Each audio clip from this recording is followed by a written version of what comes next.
So before we get going, I feel like I should first probably let you know that this sermon is this time is not the first time I've given this reflection to a congregation.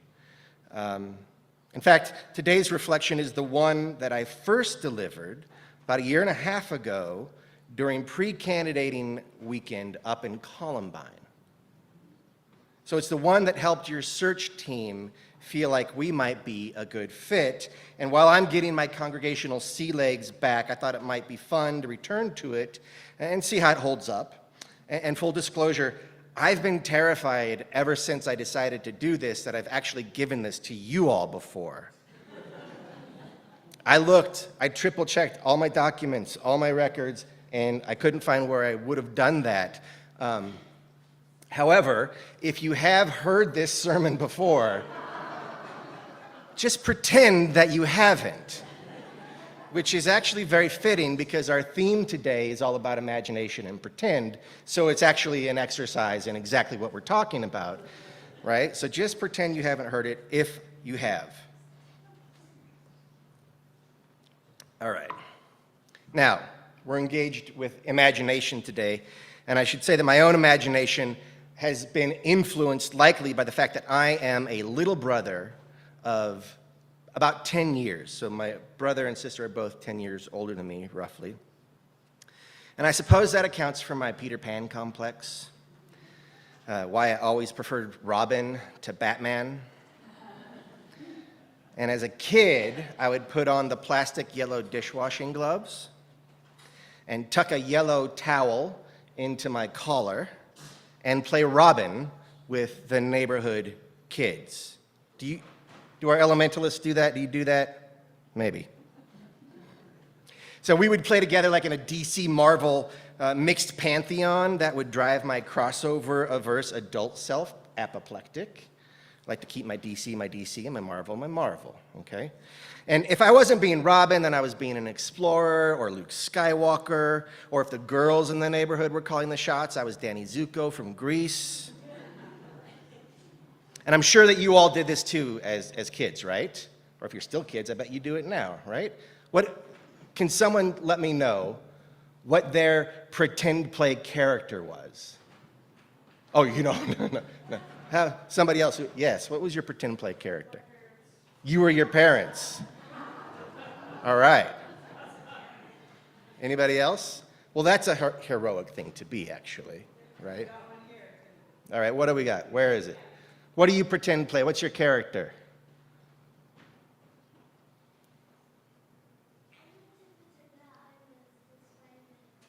The Spider Girl? Nice. From Marvel, right? So we couldn't play together, but...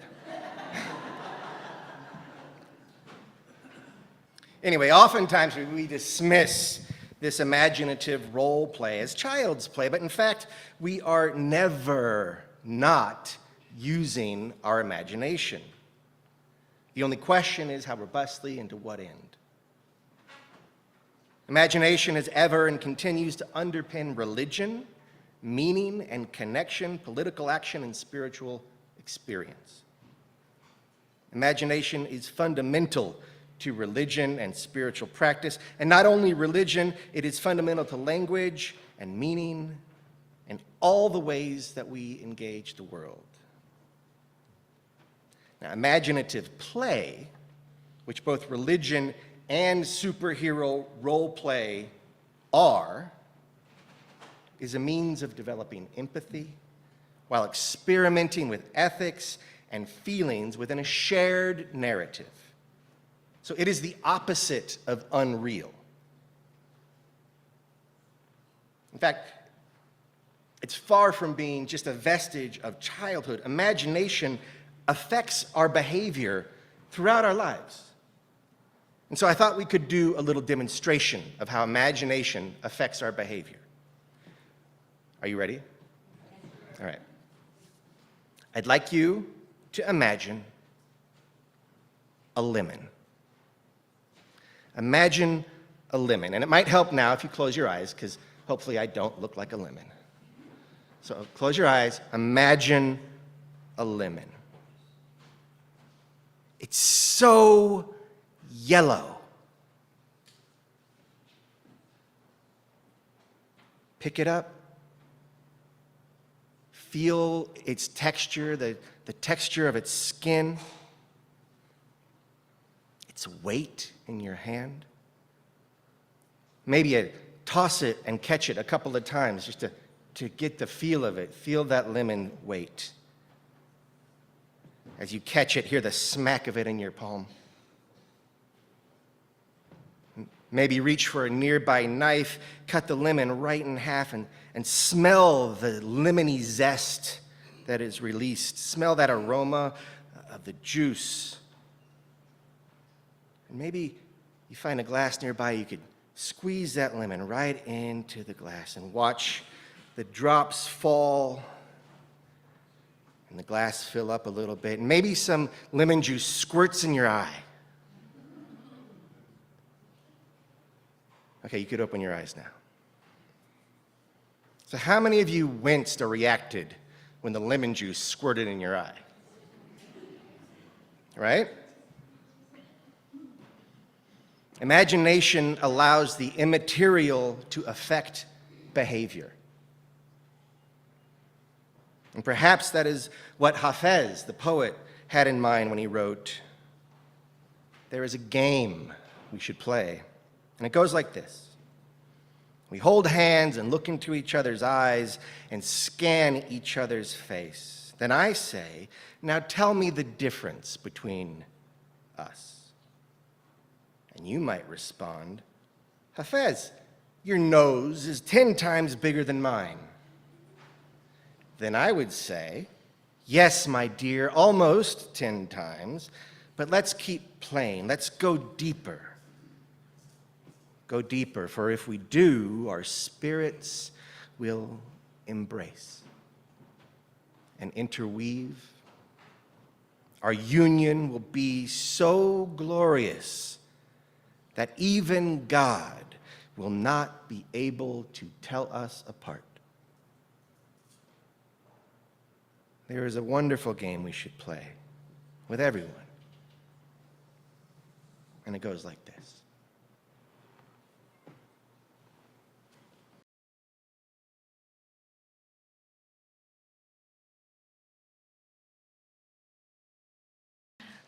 I'm going to read What Do You Do with an Idea, written by Kobi Yamada, illustrated by Mae Besom. It's called What Do You Do with an Idea?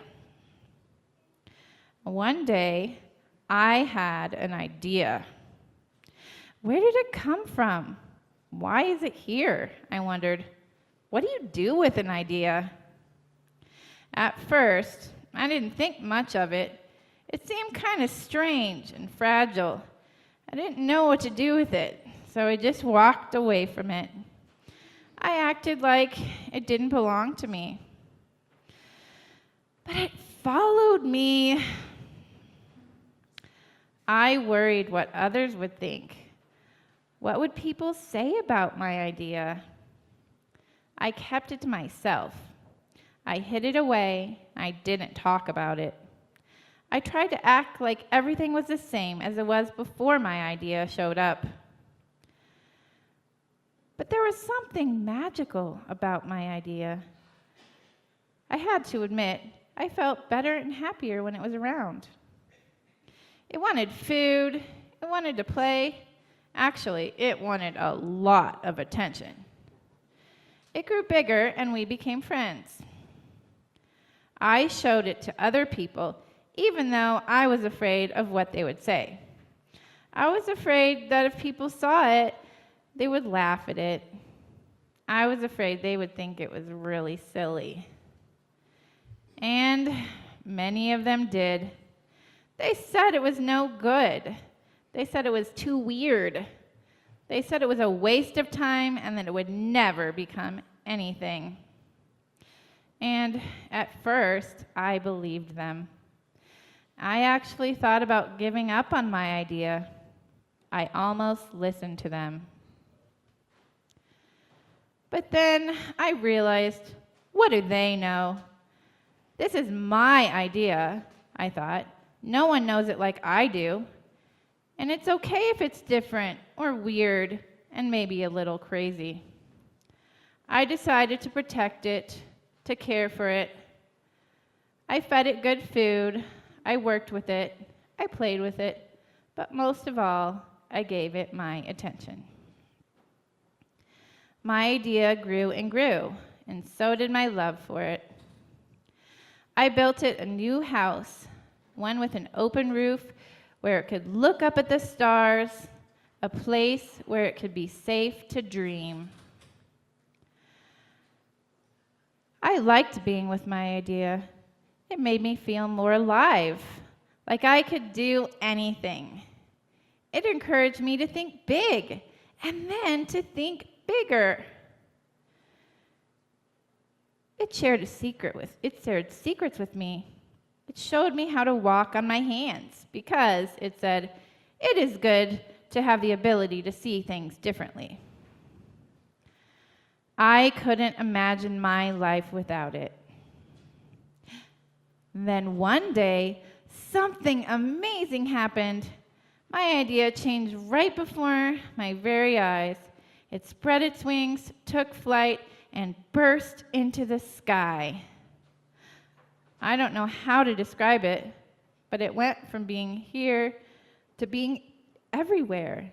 It wasn't just a part of me anymore. It was now a part of everything. And then I realized what you do with an idea. You change the world.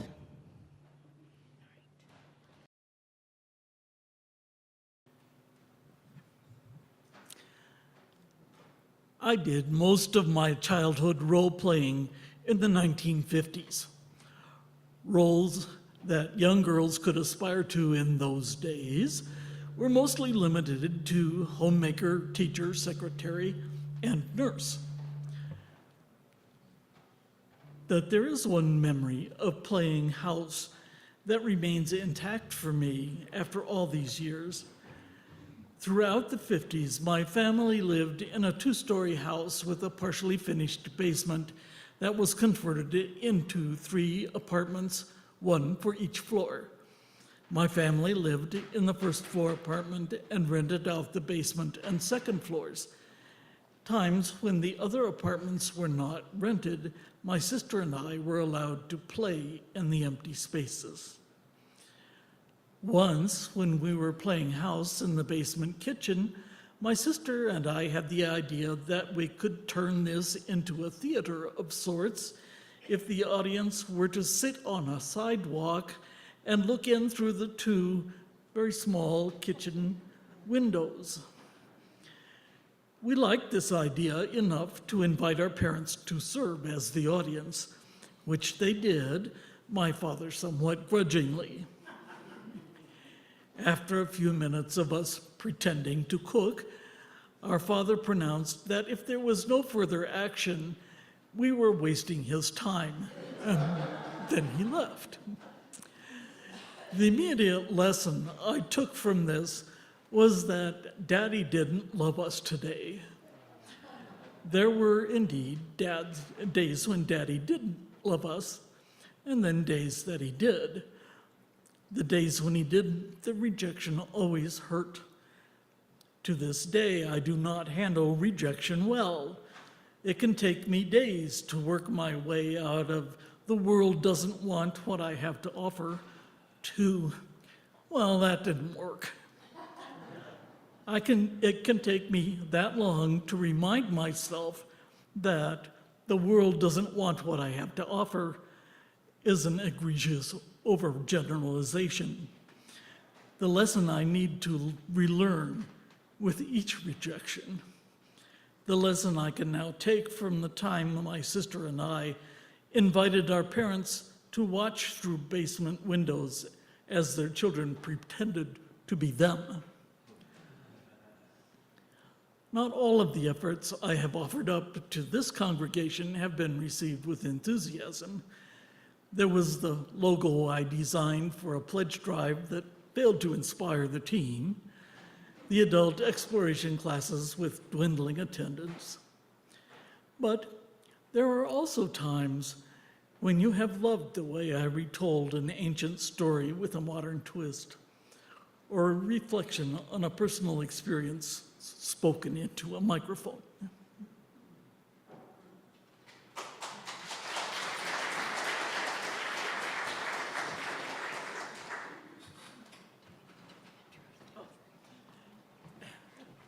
Yes. I always sit down before I invite the offering. When we put money in the collection basket, we're not just giving to the church, we're giving to our church. And we receive with deep gratitude what your generosity lends you to give to us in terms of financial support. Instructions for giving will be on the screen and in the chat.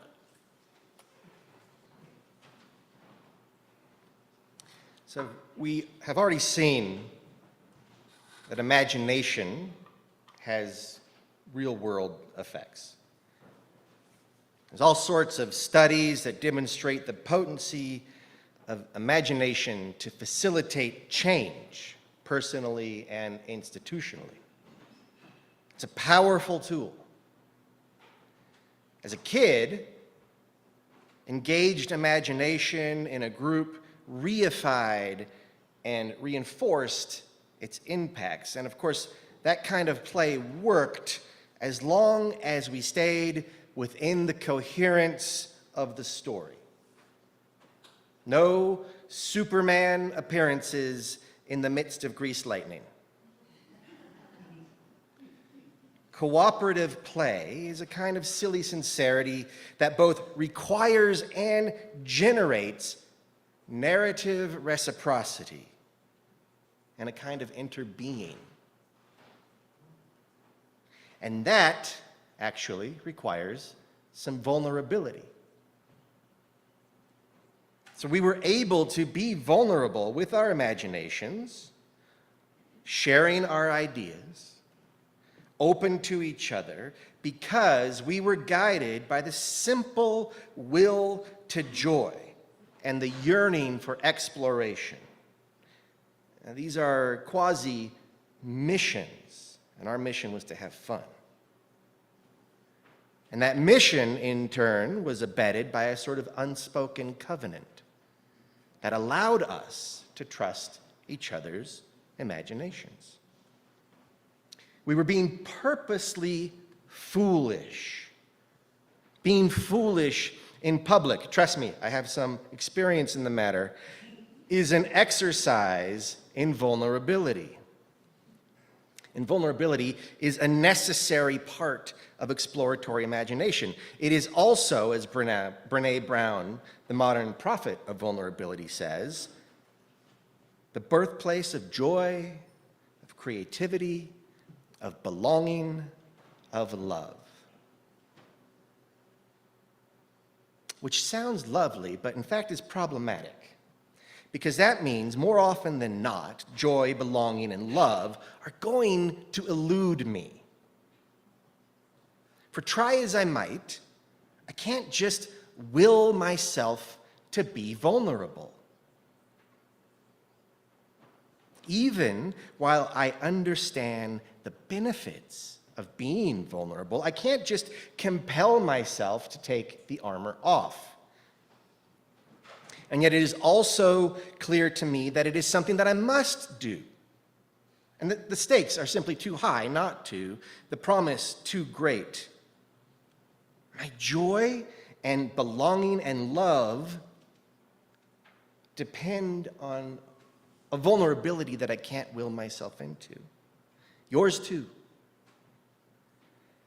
But the stakes are indeed far, far greater than our individual well-being and experience, and this is where we get to the real necessity of vulnerability. What is at stake at the end of the day, and to put it bluntly, is nothing less than the planet that gives us life and our connection to it. So that's a big leap. I think I just said that the planet depends on us coming to terms with our vulnerability. And I know you haven't had a lot of time to process that, but I wonder if maybe that just intuitively feels right. The planet depends on us coming to terms with our vulnerability. The way I figure it, we abuse our home because our worldview perceives everything as separate and distinct, material and measurable, cut off and other than the ecos that gives us life, that in reality is us. We abuse our home because we don't feel at home. And that's a spiritual dilemma. Separated as we are, we do not feel ourselves a part of the interdependent web of life. Not feeling our identity as the world consequently depersonifies an animate and intelligent world, enchanted with meaning, and turns it into one of soulless, exploitable, unintelligent cogs in service to the god of our appetite. And so we turn our home into a non-compostable garbage dump. But what if I told you, when I say that, I feel like I should talk like Lawrence Fishburne in The Matrix. What if I need sunglasses. What if I told you it is possible to feel so recognized by the world that meaning floods your soul? What if I told you that it is possible to recognize and feel so recognized by the world that you hear it speak to you? You hear it call your name. And that all of this, felt by enough of us, will change the systems and the policies of our world. Because the people that make those systems and policies up will perceive themselves everywhere they look and feel happily compelled to reciprocity and responsibility. So that's solar punk ministry. And I promise you, not only is this possible, it's necessary. We either learn to feel our identity with our world or we watch it burn. So it will be really important to figure this out. More than that, it'll be fun. It'll be fun because since we have severed our spiritual connections, and because our spiritual lineages have been cut, making this leap is going to take some spiritual imagination. It means we've got to play in public together. And silly sincerity of that kind requires some vulnerability. And like the neighborhood role play we all did as kids, engaging our spiritual imaginations will open our hearts to new ways of being, to new possibilities as a congregation, as people, and as a tradition. Play is a testing ground, an elastic field for spiritual experimentation and revelation. So we've got to mess around a little bit, spiritually, in order to recover our sense of connection. And playing in public, of course, asks us to be vulnerable, and we cannot play when we're afraid. But I've already said we cannot program ourselves to be vulnerable, so we've got a bit of a puzzle on our hands. Here's the thing. In my view, vulnerability is less of a choice and more of a consequence. It's a consequence of one of two states of being. One, you could be made vulnerable by a physical or emotional or spiritual experience of overwhelm. So this kind of vulnerability is not one that asks permission. You could be awash in innumerable stars or a trauma, birth, or death, etc. It's overwhelm. It's out of your control. Now, while reckoning with it can absolutely be the birthplace of joy, creativity, belonging, and love, it's still a pretty big pill. Even when intentionally invited via meditation, prayer, music, or medicine, you're going to want to wear a seatbelt. And even then, intentional overwhelm is likely contingent on the second way by which we welcome our vulnerability. And the second way is through a sense of safety. It's sort of the inverse of overwhelm. When you feel safe, the armor sort of naturally slips away. It disappears. Now, we have a little more influence over safety than we do over overwhelm. We can make ourselves and each other safe enough to expose our hearts and our hopes and our pain and therefore discover joy and belonging. So our task is to craft institutions that build safety between people who may share some affinity. And here is where you are to be congratulated for your intuitive genius. For you currently sit in an institution that fits that description. We are a faith based on the promises that we make to one another. And these promises, which we know as covenant, bind us beyond the power that society at large has granted us. And in that promise, we find freedom. In that binding, we find freedom, responsibility, and safety. And safety lets us play for a purpose, for a mission. We feel free to engage our spiritual imagination in an open-hearted way. Spiritual play, after it steeps and ripens through community, comes to what we call ceremony.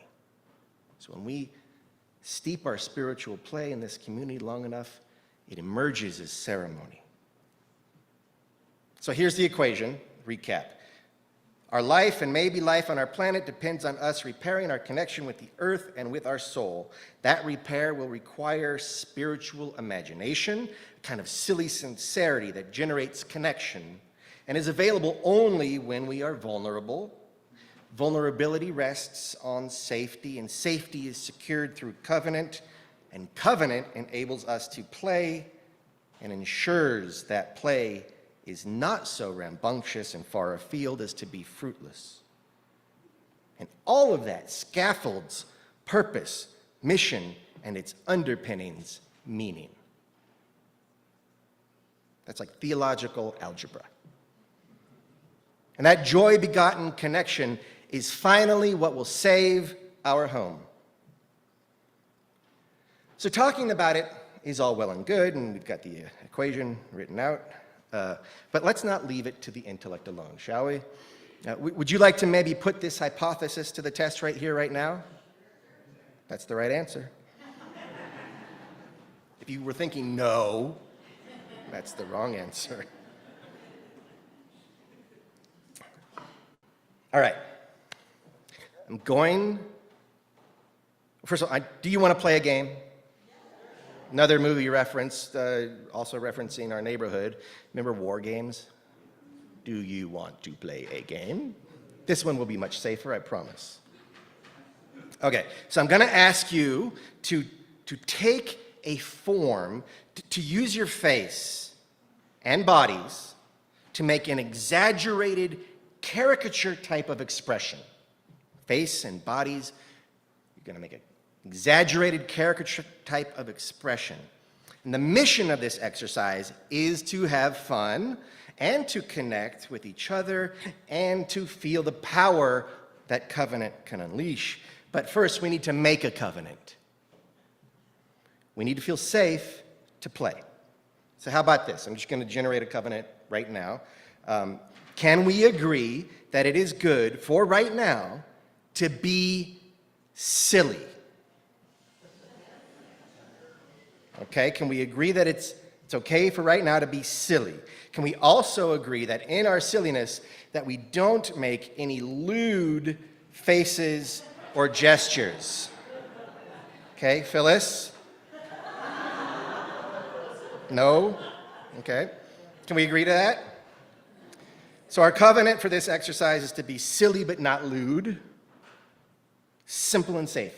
Do you promise? Okay. So now please rise in body or spirit, unless you don't want to play, that's fine too. But if you want to play, rise in body or spirit. I invite you to engage your spiritual imagination. Okay? Imagine a kind of weather that makes your soul sing. Imagine a kind of weather that makes your soul sing. Could be a thunderstorm, the silence following a massive snow dump, or a perfectly sunny day. Anything, up to you. Call it to mind. Imagine it, the weather that makes your soul sing. Okay, now allow that weather to express itself in your face like a caricature. You cannot do this incorrectly. Just do it larger than life. Let it occupy your face. Now let the whole weather system occupy your whole body, not just your face, your whole body. What's that look like? The weather that's in your mind. Bring it into your body. Okay, have you got that? All right, now I invite you to turn to your neighbor. Preferably not someone you came with. All right, one of you is a neighbor, 2 by 2, like Noah's Ark. Raise your hand. You guys could do it together, it's fine. If you are doing it with someone, okay, yes, you're doing the hand raising correctly.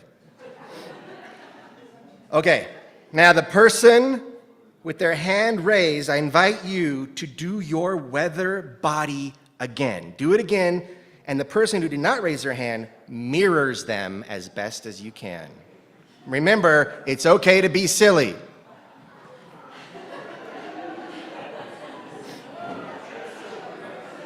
Don't name the weather, just do it. You can inquire over coffee later.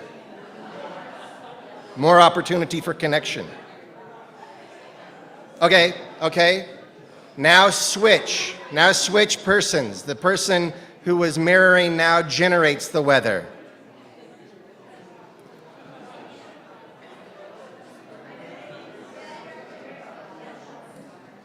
Okay.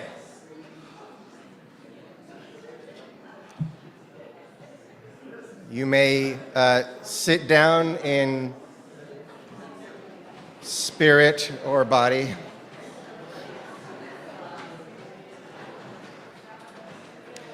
All right. You fulfilled your promise. You were very silly. And that's good. I hope it was fun. And maybe firing those mirror neurons helped you to feel seen. Maybe you made a connection. Some new thing revealed or demonstrated in the experiment. More importantly, maybe you felt the power of covenant in a new kind of way. Maybe you felt safe enough to be open with a stranger, or even sometimes it's harder to do that with someone you know. So this fall, we're going to move into covenant and mission and imagination. We'll tackle mission first, and then covenant. And in both cases, I think my goal will be to move quickly. I'm considering doing away with the traditional congregational-wide series of cottage meetings, followed by wordsmithing and more cottage meetings. And that whole rigmarole intended to facilitate congregational investment in the mission and the covenant. It's not a bad process, but it is time-consuming. Instead, I think we might generate that sense of congregational contribution, creation, and buy-in by crafting versions of covenant and mission with you quite quickly. I used to do youth, or I used to be a youth advisor, and we would craft a covenant in a half an hour, right? So I don't think and most covenants tend to look shape-wise similar. So I think we can do this pretty quickly. And then throughout the year, we kind of treat them as beta tests, mission and covenant. We treat them as beta tests. We try them on. We do them and see how they work and see how they need to be adjusted. And then in the spring, we will refine them a little bit as a community, rewrite if necessary, and then formally adopt or reject them at our annual general meeting in May. It's a bit of an unusual approach, but you are an unusual lot. Not special, mind you, but certainly unique. It's just that there's so much energy here at All Souls and so many things that we need to get done that unless we channel all of that energy into purpose and promise, mission and covenant, we risk becoming a swamp rather than a river. And eventually, we would stagnate. Not to mention, if we aren't intentional about our direction and method, people might get hurt rather than healed. So we need to give ourselves a purpose and some safety, right? After all, mission and covenant grant purpose and the safety to be vulnerable enough to imagine, to find compassion, creativity, and the kind of connection capable of re-enchanting and repersonalizing the world. We will hear it call our name. And I wonder how we'll respond.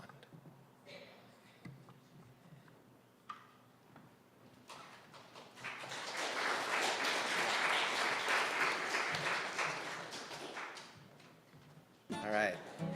Remain standing for the benediction as we leave this sacred time and place that we have used our imagination to construct together. This holy time with these holy people. Let us go knowing that our vulnerability is secured by our promises that we made to each other, and our mission is what it gives power to. And also, quick reminder, next week is water communion, so bring your water and we'll do a ceremony and it'll be awesome. And until then, let us go in peace and let us go singing.